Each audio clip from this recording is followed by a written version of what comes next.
Imagine for a second you're living in the lap of luxury, married to the most powerful and most cruel man on the planet. Now imagine you're secretly defying everything he stands for. Well, today, we're diving into the incredible story of Asiya, the queen whose faith became her fortress, right in the heart of the tyrant's palace. So to really get her story, you gotta understand these two worlds that were just colliding. On one side, you have Pharaoh's world.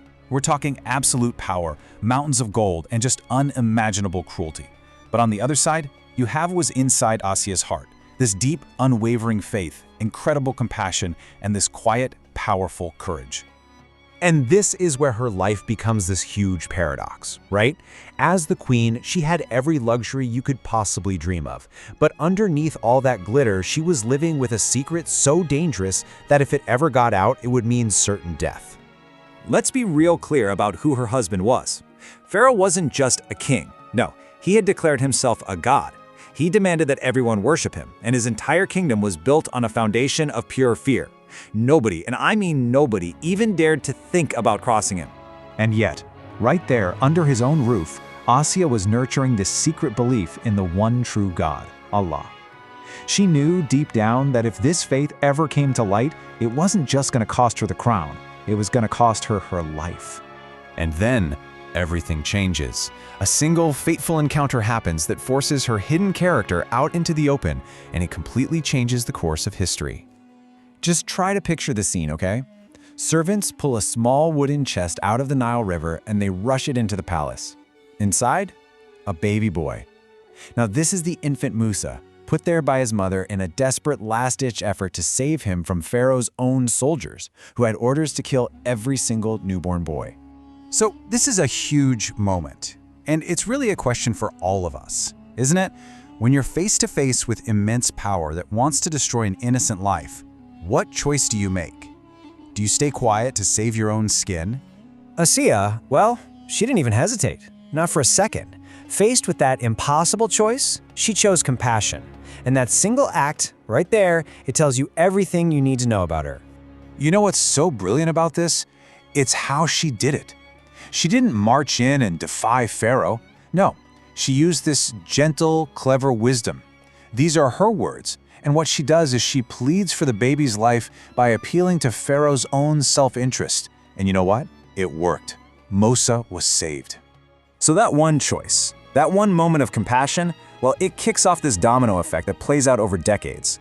Years go by, the child she saved grows up, and his destiny is about to drag Asiya's private faith into a very, very public and dangerous light.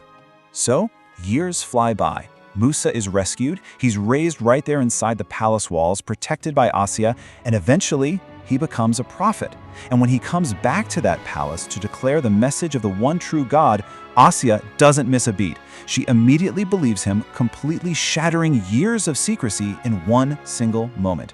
And Pharaoh's reaction? Oh, it was exactly the nightmare she must have been fearing all those years. His rage was just absolute. I mean, can you imagine the humiliation? For a man who calls himself a god, to have his own wife reject him and worship someone else? So, of course, this all leads to the tyrant's final test. Pharaoh decided he was going to make an example of her. He subjected her to a trial designed to break not just her body, but her very soul. And this is it. This is where it all comes down to the wire. All the royal robes, the gold, the privilege, it's all stripped away. She's not a queen anymore. She's just a believer, standing all alone against pure, unchecked tyranny. He had her dragged from the comfort of the palace and laid out under the scorching desert sun. And just to make the torment worse, his soldiers then placed heavy stones on her body, a brutal, agonizing punishment designed to force her to give up her faith. But listen to this. In this moment of just extreme agony, listen to what she prays for. She doesn't ask to be saved from the pain. She doesn't ask to go back to her palace. She asks for something eternal. She says, "My Lord, build for me near you a house in paradise." And that prayer, that's everything. It's the real climax of her story. It's her declaring that her focus was never on this world at all, but on the ultimate reward from her Lord. And right then, in that moment, something extraordinary is said to have happened. God answered her prayer instantly, allowing her to actually see her home in paradise, even as she lay dying in the desert. Can you even imagine that? Seeing her reward, her face just fills with peace. At that moment, the physical pain becomes completely irrelevant. Pharaoh could torture her body, sure, but he couldn't touch her soul anymore. Her faith had already won. So when you boil it all down, Asiya's legacy is about choices. Over and over again, she chose God over the palace. She chose truth over comfort. And she chose faith over fear.